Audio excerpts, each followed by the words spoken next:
வணக்கம். இன்றைக்கி நம்ம வந்து கதை பார்க்க போகிறோம். இது பிராத்மிக் புக்கில் இருக்குது, பேஜ் நம்பர் 99 இருக்குது. கதை பேர் தூத் மே பானி.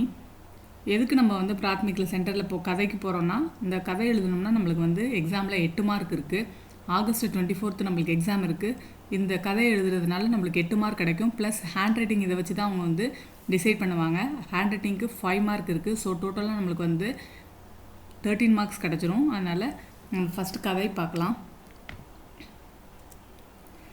ஏக் வியாபாரி தா அப்படின்னா ஒரு வியாபாரி இருந்தார்.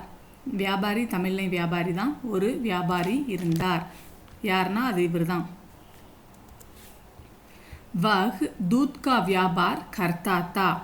அவர் பால் வியாபாரம் செய்து வந்தார். கர்த்தானா செய்து, தாங்கிறதுனால வந்தார். கர்த்தா தா செய்து வந்தார். வந்தாருன்னொன்னே வந்து ஆயான்னு போடக்கூடாது. அப்படியே எக்ஸாக்டாக தமிழில் வந்து நம்ம டிரான்ஸ்லேட் பண்ணி பார்க்கக்கூடாது. வஹ் தூத் கா வியாபார் கர்த்தா தா. அவர் பால் வியாபாரம் செய்து வந்தார். இப்போ வந்து நம்ம வந்து பாஸ்ட் டென்ஸில் இருக்கும்போது டிரான்சிட்டிவ் வெர்பா இன்ட்ரான்சிட்டிவ் வெர்பான்னு பார்க்கணும். If it is transitive verb நம்ம வந்து இங்கே வந்து வஹ்ன்னு போட்டிருக்க மாட்டோம், உஸ்னேன்னு போட்டிருப்போம். இது வந்து இன்ட்ரான்சிட்டிவ் வெர்புங்கிறதுனால இங்கே வந்து வஹ் வந்திருக்கு. இதே டிரான்சிட்டிவ் வெர்பாக இருந்துச்சுன்னா இங்கே வந்து உஸ்னேன்னு வந்திருக்கும். வஹ் दूध में आधा पानी मिलाकर बेचता था. மில்லுக்கு வந்து நிறைய மீனிங்ஸ் இருக்குது. கெட்டு, மிக்ஸு, அந்த மாதிரி. இங்கே வந்து மிலாக்கர்னா கலந்து.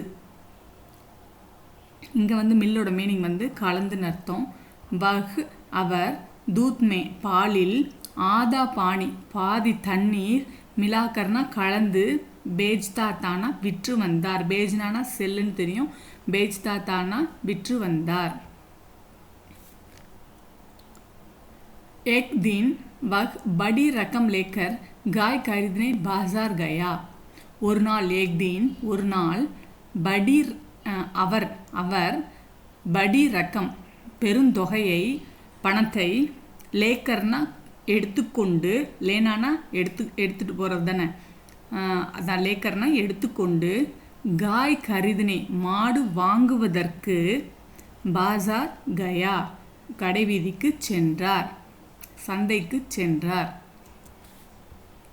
இங்கே பாருங்கள், இங்கே உஸ்னே வஹ் 2 போட்டிருக்கேன். இதில் எது வரும்னு நீங்கள் யோசிச்சு பாருங்கள்.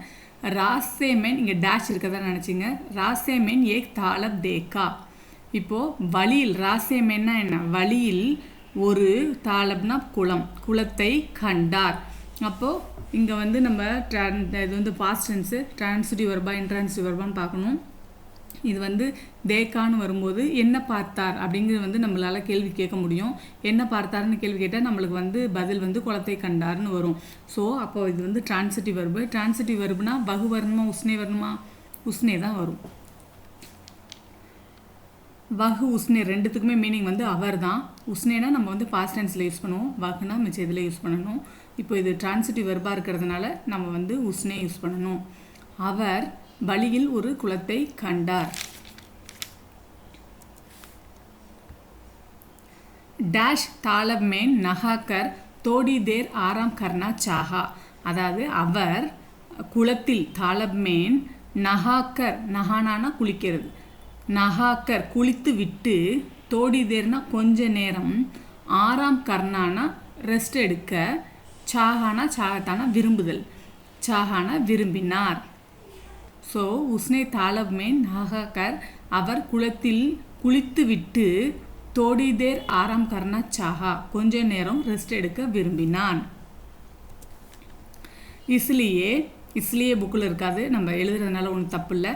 வஹ் रुपयों की थैली को नीचे रखकर तालाब में नहाने उतरा.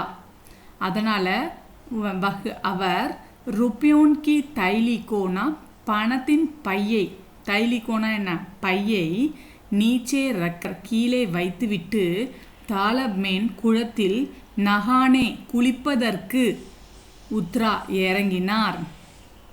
இறங்கினார்னா என்ன இறங்கினார்னு கேட்டால் நம்மளுக்கு பதில் வருதா? வரல. அப்போ இங்கே வஹ் யூஸ் பண்ணியிருக்கோம். சப்போஸ் ஆன்சர் கிடச்சிருந்ததுன்னா இங்கே நம்ம உஸ்னேன்னு போட்டிருப்போம். ஓகேவா? இஸ்லியே வஹ் ருப்பியோன் கி தைலிகோ பணத்தின் பையை नीचे रखकर तालाब में नहाने उतरा। उस तालाब के किनारे एक पेड़ था। அந்த குளத்தின் கரையில் தாலப் கே கினாரே குளத்தின் கரையில் இந்த கே கி கா இதெல்லாம் எப்படி போடணும்னு நம்மளுக்கு ஃபஸ்ட்டு 20 லெசன்ஸில் வரும். அதை பார்க்கும்போது நம்மளுக்கு இன்னும் நல்லா தெரிய வரும். இப்போ அப்படியே படிச்சுக்கோங்க.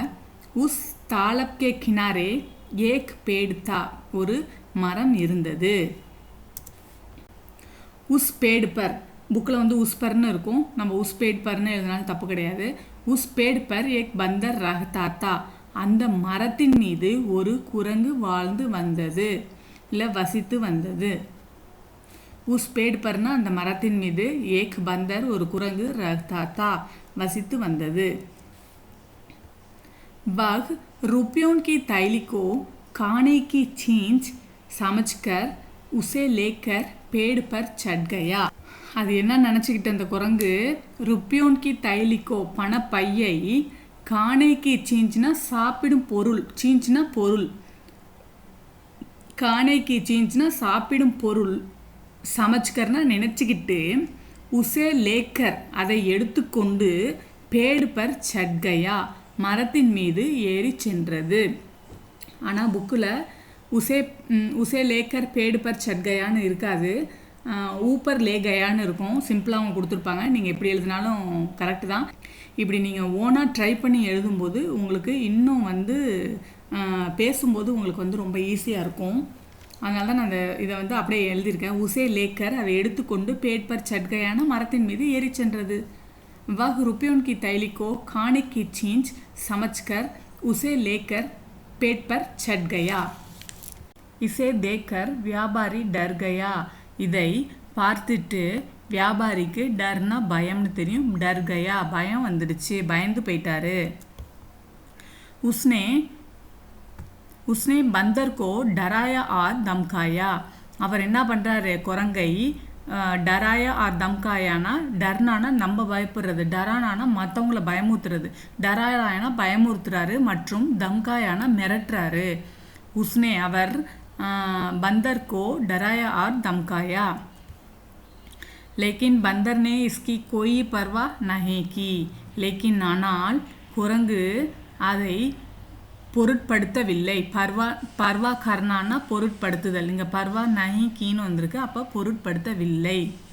இங்கே ஏன் நம்ம வந்து நே சேர்த்துருக்கோன்னா இது வந்து ட்ரான்சிட்டிவ் வெர்பு. ட்ரான்சிட்டிவ் வெர்பில் நம்ம வந்து ப்ரொனவுன் யூஸ் பண்ணோன்னா இங்கே வந்து உஸ்னேன்னு வந்திருக்கும். இங்கே நம்ம வந்து சப்ஜெக்ட் பந்தர்னே யூஸ் பண்ணியிருக்கிறதுனால சப்ஜெக்ட் கூட நே சேர்த்து எழுதியிருக்கோம். சப்போஸ் நம்ம பந்தர்னு நம்ம யூஸ் பண்ணலைன்னா நம்ம இங்கே உஸ்னேன்னு எழுதியிருப்போம். நேம் நம்ம நேம் யூஸ் பண்ணியிருக்கிறதுனால இங்கே வந்து சப்ஜெக்ட் கூட நே சேர்த்து எழுதியிருக்கோம். ஃபிர் ருப்பியோன் கி தைலிக்கோ கோலா. அப்புறம் என்ன பண்ணுது பணப்பையை திறந்தது. கோலானா திறக்கிறது, பணப்பையை திறந்தது. रुपयों की थैली को ना பணப்பையை. एक रुपया पानी में डाला. एक रुपया पानी में डाला. ஒரு ரூபாய் எடுத்து என்ன பண்ணுது தண்ணியில் போட்டது. டாலானா போட்டது.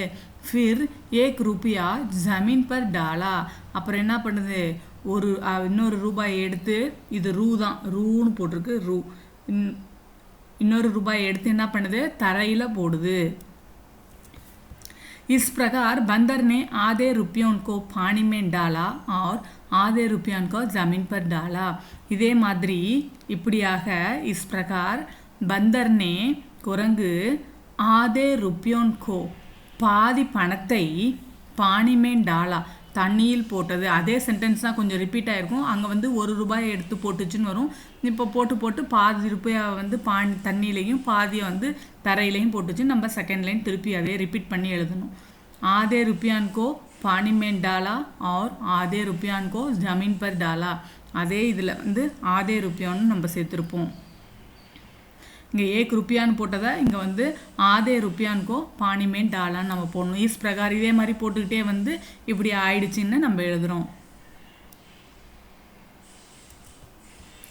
व्यापारी ने जमीन पर पड़े रुपयों को ले लिया. வியாபாரி என்ன பண்ணுறாரு தரையின் மீது படேனா கிடந்த ருப்பியோன் கோனா பணத்தை லேலியா எடுத்துக்கொண்டார்.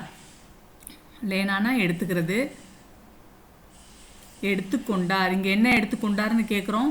அப்போது அது ट्रांसिटिव वर्बा வருது. ஸோ सब्जेक्ट கூட ने சேர்த்துருக்கோம்.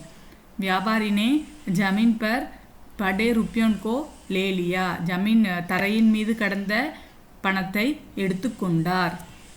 उसको मालूम हुआ कि அவருக்கு தெரிய வந்தது. கீனா தட் அதாவதுன்னு அர்த்தம். இந்த கீயோட மீனிங் வந்து தட் அதாவதுன்னு அர்த்தம். அதாவது பந்தர்னே பானிக்கே பைசேக்கோ பானிமே டால் தியா ஹே. தண்ணியோட காசை தண்ணியில் போட்டுருச்சு. தூத்கே பைசாக்கோ ஜமீன் பர் டால் தியா. பாலோட பைசாவை தரையில் போட்டுருச்சு. ஏன்னா இவர் வந்து பாலில் வந்து பாதிக்கு பாதி வந்து தண்ணி கலந்து விற்றாரு. வியாபாரினே மன்ஹிமன் சோச்சா.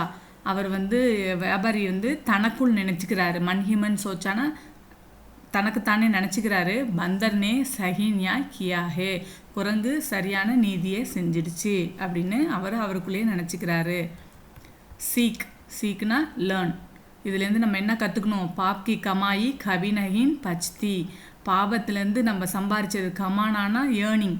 பாவத்தில் நம்ம சம்பாரித்தது ஒருபோதும் டைஜஸ்ட் ஆகாதுன்னு சொல்லுவோம்ல, செரிக்காதுன்னு, ஜீரணிக்கப்படுவதில்லை. பாப்கி கமாயி கபி நகி பச்தி.